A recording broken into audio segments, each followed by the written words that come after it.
నిన్న రాత్రి 10:30 ప్రాంతంలో ఒక 15 సంవత్సరాల బాలిక తల్లి మందలించిందనే ఉద్దేశంతో చెప్పబెట్టకుండా బయటికి వచ్చేయడం జరిగింది. అటువంటి సమయంలో వయసులో ఉన్న ఆడపిల్ల ఒంటరిగా బయటికి రావడం ఎంత ప్రమాదమో మాకు తెలుసు కాబట్టి గతంలో జరిగిన సంఘటనల నేపథ్యంలో వెంటనే మాకు అవైలబుల్ ఉన్న సిబ్బందిని అందరినీ కూడా రంగంలోకి దించి నలుపక్కల వెతికి ఒక ప్రమాదకరమైన ప్రదేశం అంటే రెగ్యులర్ గా ఈ తాగుబోతులు చెడిపోయిన కుర్రోళ్ళు తిరిగి ప్లేస్ లో అమ్మాయిని చీకట్లో ఐడెంటిఫై చేయడం జరిగింది. అదృష్టవశాత్తు మేము త్వరగా స్పందించి వెళ్లి రెస్క్యూ చేయడం వలన అమ్మాయికి ఎటువంటి ప్రమాదం జరగకుండా తల్లిదండ్రుల దగ్గరికి చేర్చగలిగాము. ప్రతి తల్లిదండ్రులు గుర్తుపెట్టుకోండి, టీనేజ్ లో ఉన్న ఆడపిల్లలకి బయట ప్రపంచం గురించి తెలియదు.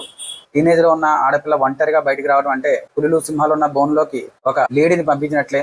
చాలా సంఘటనలు మనం గతంలో కూడా చూసాం. ఇంటి దగ్గర నుంచి కోపం నుంచి వచ్చేసిన సంఘటనలో బస్ స్టాండ్ దగ్గర గానీ, రైల్వే స్టేషన్ దగ్గర గానీ, అలాగే నిర్మానుష్య ప్రదేశాల దగ్గర గానీ ఈ ఒంటరి ఆడపిల్లలు ఏ విధంగా అత్యాచారాలకు గురయ్యారో అందరికీ తెలిసిన విషయమే. ఆ తల్లిదండ్రుల రక్షణ నుంచి ఒంటరిగా ఆడపిల్లలు బయటకు వెళ్లడం సురక్షితం కాదని, అది చాలా ప్రమాదానికి దారితీస్తుందని చెప్పి మీ ఆడపిల్లలకి ఖచ్చితంగా చెప్పండి.